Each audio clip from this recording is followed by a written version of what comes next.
Bismillahirrahmanirrahim. Assalamualaikum warahmatullahi wabarakatuh. Alhamdulillahi rabbil alamin. Wassalatu wassalamu ala nabiyyina Muhammadin wa ala alihi wa ashabihi wa man tabi'ahum bi ihsanin ila yaumiddin. Asyhadu an la ilaha illallah wahdahu la syarika lah wa asyhadu anna Muhammadan abduhu wa rasuluhu la nabiyya ba'dah. Alhamdulillah, segala puji hanya milik Allah Subhanahu wa taala, di mana Dia telah memberikan kepada kita semuanya kenikmatan yang begitu banyak.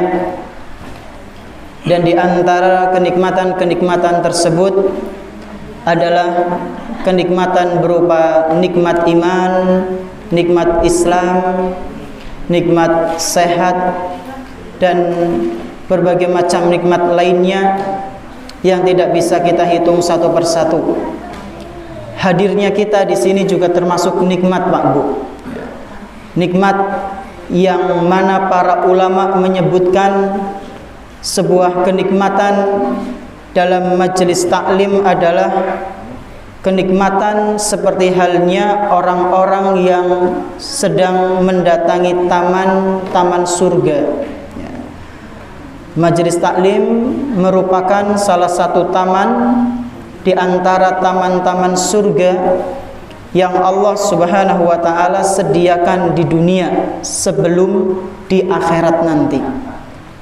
Sehingga para ulama, di antaranya Al-Imam Abul Abbas Ahmad Ibn Taimiyah rahimahullahu ta'ala mengatakan, barang siapa yang di kehidupannya itu sering mengunjungi taman-taman surga, sering mengunjungi majelis-majelis taklim, maka besar kemungkinan nanti di akhirat dia juga akan dipersilahkan, akan dimudahkan oleh Allah Subhanahu wa taala untuk menikmati taman-taman yang ada di surga. Dan ini yang kita inginkan, Pak Bu. Semoga majelis taklim yang kita pelajari, yang kita hadiri malam hari ini bisa menjadi amal soleh kita, menjadi pembekal di akhirat nanti, pemberat amal kita ketika berjumpa dengan Allah Subhanahu wa taala di hari akhir nanti. Allahumma amin. Salawat dan salam semoga senantiasa tercurah limpahkan kepada Nabi kita yang tercinta, Nabi Muhammad sallallahu alaihi wasallam, beserta para keluarganya, para sahabatnya, dan umatnya yang senantiasa mengikuti sunnah-sunnah beliau hingga hari akhir nanti. Bapak-bapak dan ibu-ibu jamaah rahimani wa rahimakumullah. Kalau seandainya misal niki nggih, ada jaminan bagi setiap orang yang memberikan nasihat, yang berdakwah, yang memberikan masukan, kebaikan, ajaran, contoh yang baik, lalu dia dijamin, barang siapa yang menyebarkan nasihat, memberikan contoh yang baik, maka dia akan mendapatkan sebuah kendaraan yang sangat istimewa.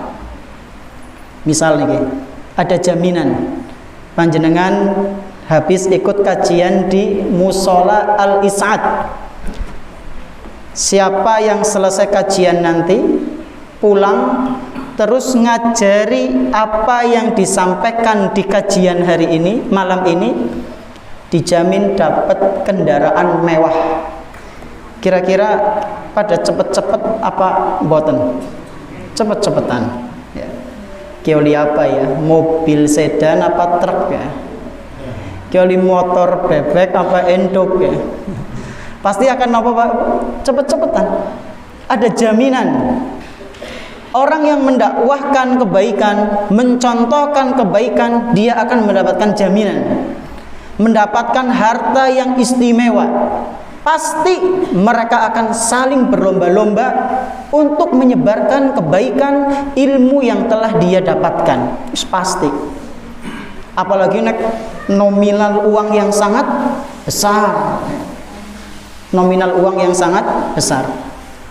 Nah, jamaah rahimani wa rahimakumullah, ketahuilah ya, apa yang Rasulullah sallallahu alaihi wasallam jaminkan, yang Rasulullah sallallahu alaihi wasallam janjikan kepada umatnya, kepada kaum muslimin yang gemar, yang semangat untuk menebarkan dakwah, untuk menyampaikan kebenaran kebaikan, itu dijamin oleh Rasulullah sallallahu alaihi wasallam akan mendapatkan sesuatu yang jauh lebih berharga daripada kendaraan yang sangat mewah. Napa jaminannya Pak Bu? Kendaraan yang sangat mewah, lebih dari itu. Jaminan dari Rasulullah sallallahu alaihi wasallam. Untuk siapa? Untuk siapa Pak Bu? Orang-orang yang menyebarkan kebaikan.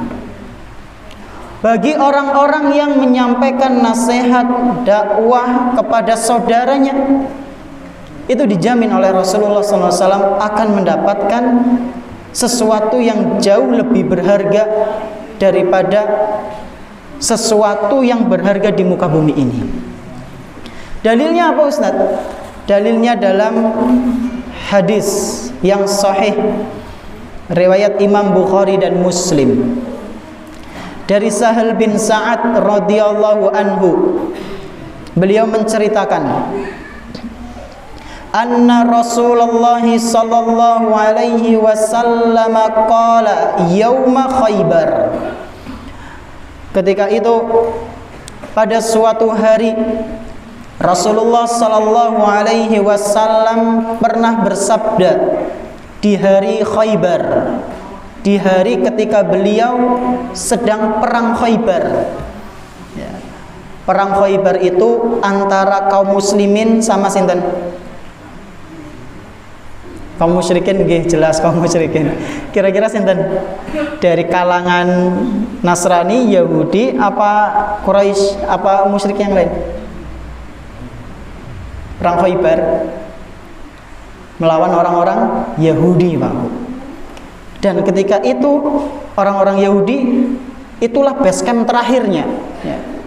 Di zamannya Nabi, orang-orang Yahudi itu nggak bisa ngapa-ngapa, Pak. Masya Allah. Perang dengan kaum muslimin pada saat itu. Cuma repotnya ketika itu orang-orang Yahudi dibantu sama orang-orang munafik yang masuk di barisan kaum muslimin. Ya. Jadi ketika Rasulullah SAW akan berangkat perang melawan orang-orang Yahudi Khaybar di sana, itu ada beberapa orang-orang munafik, ya, yang kalau bahasa kita ya nuwun sewu, kurang ajar gitu ya, nguping tentang keberangkatannya Rasulullah SAW dan para sahabatnya, lalu disampaikan ke orang-orang Yahudi. Nih, Muhammad sama sahabatnya akan menyerang kalian. Siap-siap. Ya. Jadi ini orang-orang munafik di sini mundar mandir untuk merusak barisan kaum muslimin. Ya. Maka ketika itu Rasulullah SAW pun berangkat dengan pasukan sekitar 1.400-an. Ya. Singkat cerita, ketika itu peperangan ada juga Abu Bakar di situ. Ketika mereka sudah merasa capek, nah hadis ini nih yang akan kita baca. Agak capek, kemudian ada beberapa sahabat yang mulai pesimis. Maka Rasulullah SAW mengatakan, jangan mundur, semangat, optimis, menang pasti. Ini ucapan beliau di perang Khaybar. Beliau mengatakan, la u'tiyanna rayata ghadan rajulan yuhibbullaha wa rasulah wa yuhibbuhullahu wa rasuluh. Wahai para sahabatku, besok hari aku akan memberikan bendera ini. Ya, kalau di peperangan bendera itu ya bagaikan ban kapten dalam pertandingan sepak bola. Jadi yang memimpin perang. Nabi SAW di malam hari menyampaikan kepada para sahabatnya, wahai para sahabatku, semangat.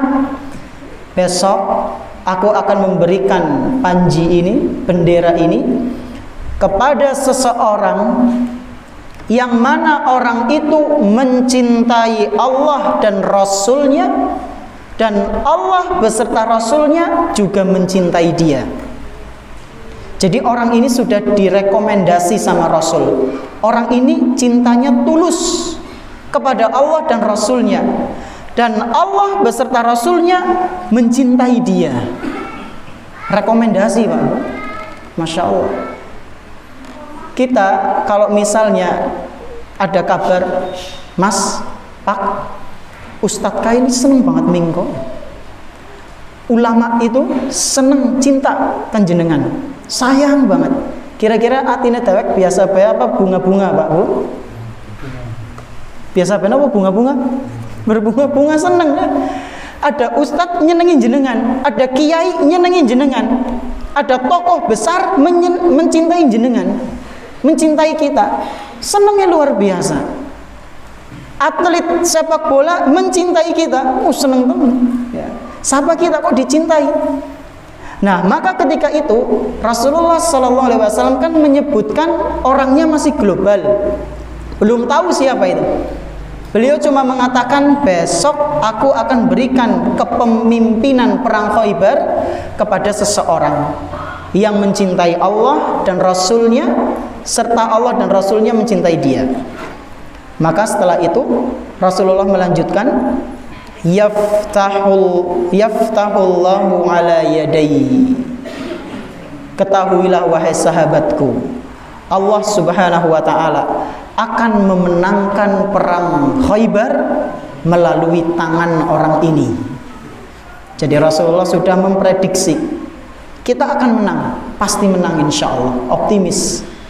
Menang melalui, ya atas izin Allah, melalui seorang pemuda besok yang akan pegang bendera.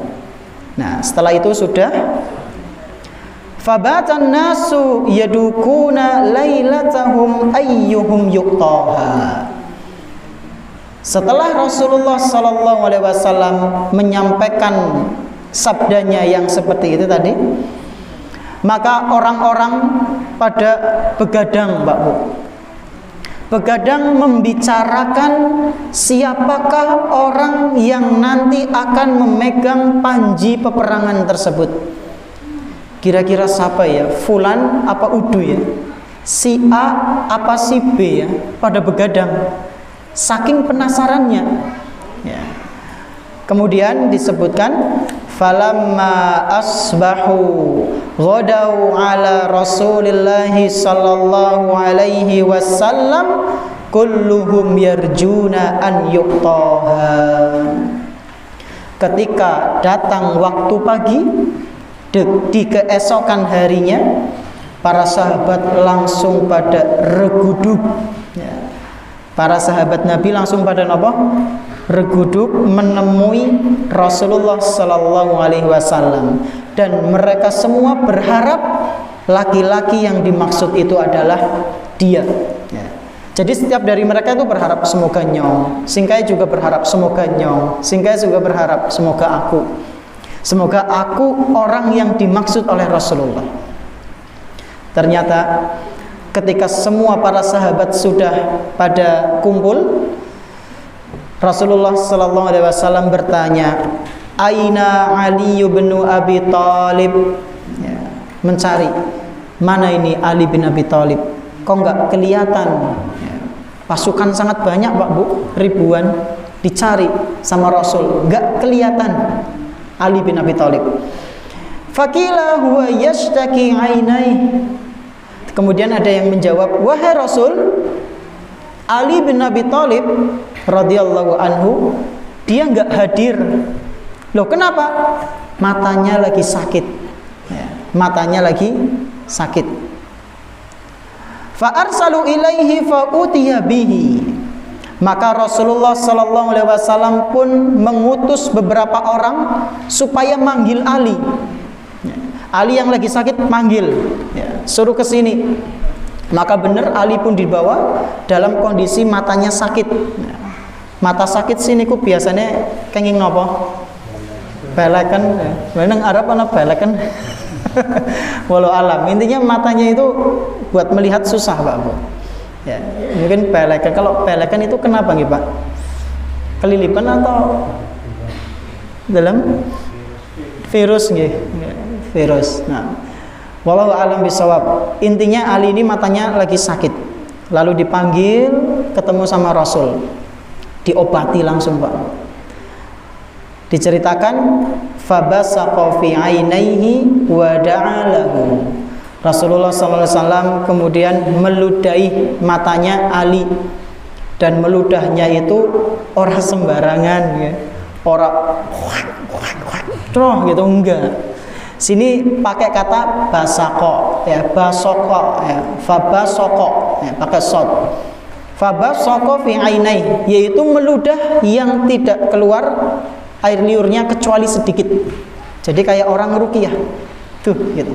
Di matanya siapa? Ali bin Abi Thalib. Dan kalau jenengan mau praktek, gitu, sebisa mungkin, nuwun sewu, air liurnya jangan kebanyakan, ya. Boxing diobati trauma. Boxing diobati trauma orang maning-maning. Jadi air liurnya itu sedikit. Ya. Tuh kemudian didoakan. Setelah itu Pak Bu, masya Allah, fabara'a ka'allam yakun bihi waja'un fa'atahu rayah. Ketika Ali bin Abi Thalib diruqyah lah bahasanya ya sama kita, diruqyah sama Rasulullah SAW, maka langsung sembuh total sampai seakan-akan Ali itu belum pernah merasakan sakit sebelumnya. Panjenengan nate seperti itu, lagi sakit, yaitu entah tipes, pusing, apa-apalah penyakit apa. Panjenengan berobat, besoknya sembuh, langsung kerasannya kayak wingi orang meriang. Pernah kayak gitu, Pak? Kayak ini botan nggih. Kalau kita sembuh juga isian apa yang banyak ngerasa sakit. Kemarin tipes sembuh alhamdulillah, rasa sakitnya isi kebayang kadang. Nggih mboten? Nggih. Bertahap. Nah, ini Ali enggak ada 5 menit, enggak ada 3 menit, langsung plong. Sampai disebutkan fabaro'a ka'allam yakun bihi wajah. Ali itu sampai ngerasa benar-benar sembuh, kayak sebelumnya itu kayak nggak sakit. Berarti benar-benar plong, sakitnya itu hilang, ya, sembuh total gitu. Kemudian Rasulullah SAW ngasih benderanya, nih, pimpin peperangan Khaybar. Lalu Rasulullah berpesan, unkud ala rislika hatta tanzila bisahatihim. Ali, berangkat kamu, berangkat ke Khaybar sana, pimpin para sahabat, ya. Berjalanlah dengan tenang, jangan gerusak-gerusuk, ya. Kenapa harus tenang Pak Bu jalannya? Karena supaya nanti ketika sampai di tempat tujuan itu pikirannya masih bisa ditata. Karena biasanya orang yang gerusak-gerusuk, orang yang kesusu, ya, itu nata pikiran susah biasanya, biasanya. Maka Rasulullah SAW berpesan, unkud ala rislik, jalan yang tenang wahai Ali, ke sana ke Khaybar. Khaybar itu tempatnya di utara Madinah Pak Bu, jadi masih dekat, ya, nggak jauh banget. Beda dengan perang apa itu namanya, yang lumayan jauh. Aduh, saya lupa. Perang apa? Uhud nggih. Yang satunya lagi yang Mu'tah ya, perang Mu'tah. Itu juga lumayan jauh. Nah, ini ada di utara Madinah. Rasulullah SAW pesan, jalanlah dengan tenang sampai ke tempat tujuan. Kalau sudah sampai sana, dakwahkan mereka Islam. Ud'uhum ilal Islam. Wahai Ali, ajak mereka untuk masuk Islam. Jadi udu langsung bet. Itu agama Islam, perangnya ada aturannya. Ini menemui siapa? Orang-orang Yahudi. Wahai Ali, kalau ketemu mereka, ajak mereka untuk masuk Islam. Jangan langsung beras-beras ya. Kemudian kalau misalnya mereka mau masuk Islam, kabarkan kepada mereka hal-hal yang wajib di dalam Islam. Ya sholatnya, puasanya, zakatnya, dan lain-lain. Nah, setelah itu inilah pembahasan kita. Nabi SAW mengatakan, "Fawallahi, demi Allah, la an yahdiyallahu bika rajulan wahidan khairun laka min humrin na'am." Wahai Ali, demi Allah. Rasulullah sampai bersumpah, Pak Bu. Demi Allah, wahai Ali, kalau seandainya ada satu orang saja, pinten Pak Bu? Satu wong. Kalau seandainya ada satu orang, dia menerima dakwahmu, dia masuk Islam, menerima nasihatmu, ajakanmu, sehingga Allah Subhanahu wa ta'ala memberikan hidayah melalui kamu kepada dia, sungguh engkau telah mendapatkan sesuatu yang jauh lebih berharga daripada unta merah. Pertanyaannya, unta merah kue maksudnya nopo? Nopo Pak Bu, unta merah? Kendaraan yang paling berharga pada saat itu. Kendaraan yang paling langka, paling mahal, paling istimewa pada saat itu. Kalau misalnya kita bisa memberikan sebuah nasihat kepada orang lain, dan orang lain menerima nasihat kita, Pak Bu, menerima dakwah kita, Masya Allah, kita dijamin oleh Rasulullah SAW mendapatkan sesuatu yang jauh lebih berharga daripada sebuah kendaraan yang begitu sangat istimewa ya. Kalau sekarang kendaraan yang sangat istimewa niku nopo? Mercy, nopo Pak? Lamborghini, jet pribadi, pesawat jet ya. Napa malih? Ya. Panjenengan pulang mendakwahi putra putri, istri, suami panjenengan, dan jangan lupa iringi doa. Kok keesokan harinya, Masya Allah, terlihat perubahan. Jenengan telah mendapatkan sesuatu yang lebih berharga daripada jet pribadi, daripada Lamborghini, daripada Mercy, daripada Harley Davidson, ya motor ya, motor Harley, atau kendaraan apapun yang sangat istimewa di muka bumi ini. Pertanyaan selanjutnya, apa itu Ustadz? Sesuatu yang lebih istimewa dari kendaraan-kendaraan yang berharga di muka bumi ini? Jawabannya adalah pahala jariyah. Ya. Pahala apa? Jariyah. Dan ini disebutkan dalam riwayat lain. Kata Nabi SAW dalam hadis yang diriwayatkan oleh Imam Ahmad, sanadnya dinilai sahih oleh Syekh Shu'aib Al-Arnaud rahimahullahu ta'ala, dari Abu Mas'ud Al-Ansari radhiyallahu anhu, bahwa Rasulullah SAW pernah bersabda, "Man dalla ala khairin falahu mislu ajri fa'ilihi." Barang siapa ada di antara kalian mencontohkan contoh yang baik, menunjukkan jalan yang baik, maka kata Nabi sallallahu alaihi wasallam, dia akan mendapatkan pahala orang yang melakukan apa yang panjenengan contohkan. Masya Allah, panjenengan ngajak keluarga panjenengan ikut pengajian, jenengan yang ngajak. Ternyata istri panjenengan atau ternyata suami panjenengan ketika di masjid mendengarkan dengan khusyuk, kemudian setelah kajian pulang mengamalkan apa yang disampaikan tadi. Panjenengan santai, pasangan panjenengan menyampaikan ke orang lain, jenengan juga dapat pahalanya, Pak. Makanya kita harus mengajak orang lain untuk melakukan kebaikan, ya. Dan tentunya sebisa mungkin jangan seperti lilin, ya. Lilin niku napa sifatnya? Menerangi tapi membakar dirinya sendiri. Naudzubillah. Jangan seperti lilin yang menerangi orang lain tapi sendirinya terbakar habis. Terus seperti napa? Matahari yang terus bersinar nggak habis-habis kecuali kalau kiamat, ya. Panjenengan jadilah seperti matahari yang sinarnya itu dirasakan oleh seluruh alam.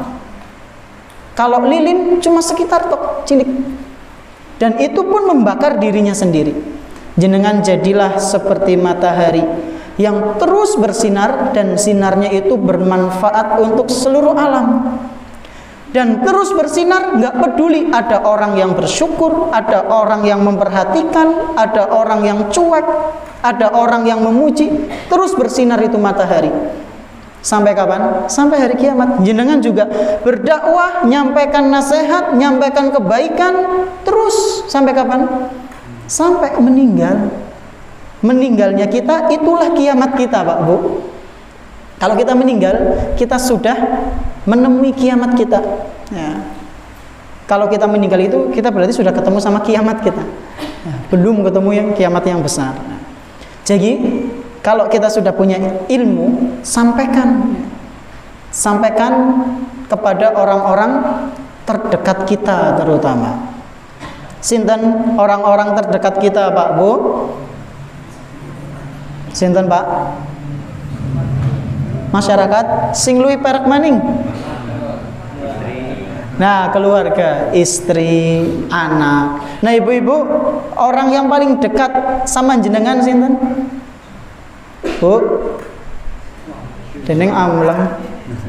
Sinten, Bu? Suami apa tetangga? Suami anak. Berarti setelah ini panjenengan coba sampaikan ilmu yang panjenengan sudah dapatkan malam ini maupun malam-malam yang sebelumnya.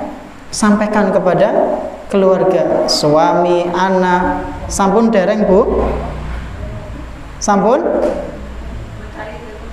Mengajar ilmu sendiri-sendiri, Masya Allah, ya. Insya Allah berusaha, ya, untuk saling menasehati. Nah, bapak-bapak ini sudah didakwahkan napa dereng teng keluargane, Pak? Mbok riya Ustaz lah, meneng-meneng bae lah. Kalau dereng ya semoga saja setelah ini kita bisa menyampaikan. Kalau sudah ya alhamdulillah, semoga istiqomah, ya. Keluarga kita itu adalah murid yang paling utama, ya, murid yang paling utama dan yang paling patut untuk kita tegasi, ya. Jangan sampai tegas ke orang lain ming keluargane dewek loyo, ya. Jangan sampai pula kita mencoba menambal bangunan-bangunan yang ada di sekitar kita, ternyata payone dewek pada rusak, bocor, ya. Jangan. Terus gimana Ustadz? Ya kalau bisa bareng-bareng. Keluarga kita didakwahi, yang ada di samping kita juga didakwahi. Ustadz, ana sudah berusaha Ustadz mendakwahi keluarga saya. Itu bagaimana Ustadz? Tapi ternyata masih saja ada yang belum nerima. Panjenengan sudah sudah apanya? Sudah gugur kewajibannya. Panjenengan sudah gugur kewajibannya menyampaikan hidayatul irsyad, yaitu hidayah yang semua orang bisa memberi. Setelah panjenengan sudah memberikan hidayatul irsyad, sisanya hidayatul taufik, dan itu hanya Allah yang bisa memberikan. Jangankan kita Pak Bu, Nabi saja keluarganya ada yang gak beriman atau tidak? Ada. Siapa contohnya? Sinten contohnya? Nabi Ibrahim sinten sing boten beriman? Bapaknya, bayangkan, bapaknya Nabi orang beriman. Terus yang kedua sinten? Nabi Nuh sinten sing boten beriman? Putrane Nabi orang beriman. Maka wajar anaknya Ustadz tapi ndelesek wajar mboten?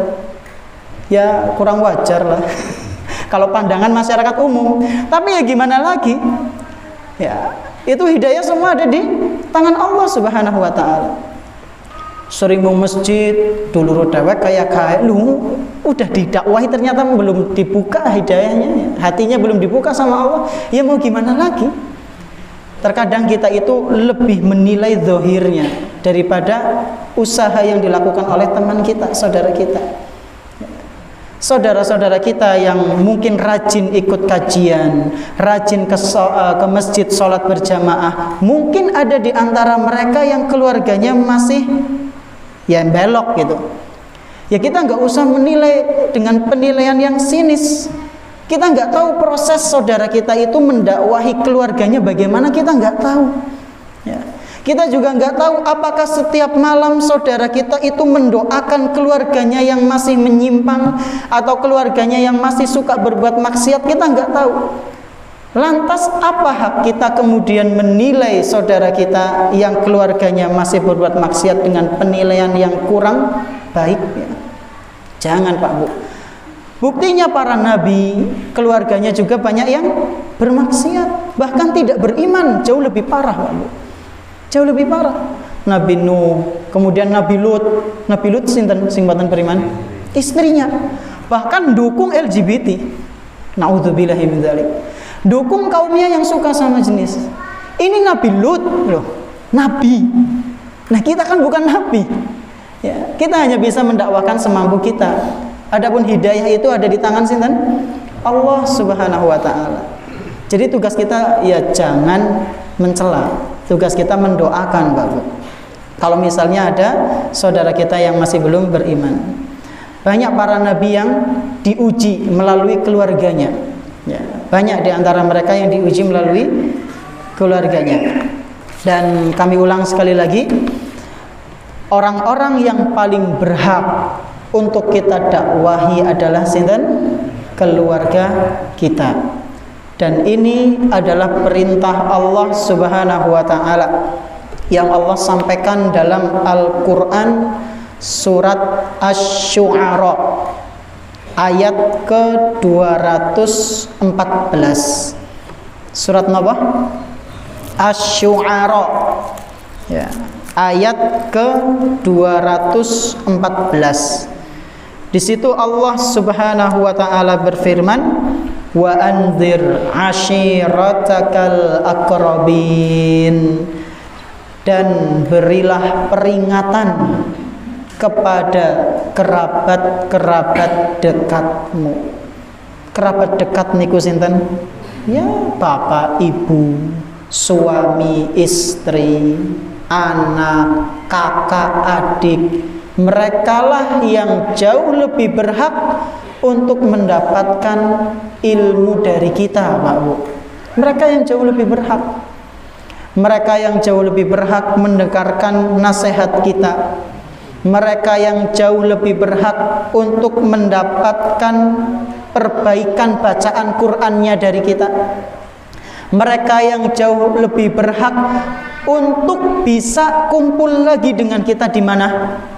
Di surga. Ya. Tujuan kita ngaji itu diantaranya adalah untuk mendakwahi, memberikan nasihat kepada orang-orang yang ada di sekitar kita, terutama keluarga, supaya kita bisa kumpul lagi di surga, Pak.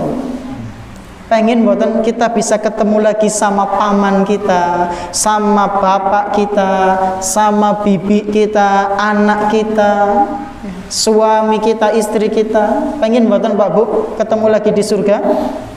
Pengen. Maka ayo mulai sekarang kita sama-sama ngajak keluarga kita gandengan tangan supaya bisa menuju ke surga bersama. Jangan sampai yang satu di surga, naudzubillahi min dzalik, yang satunya di neraka. Jangan sampai. Jangan sampai yang satunya mendapatkan kenikmatan surga, yang satunya mendapatkan siksaan api neraka. Kalau dikatakan mending, ya mending dalam tanda kutip. Mlebu neraka sing mengko ujung-ujungnya ke surga. Maksudnya dibersihkan.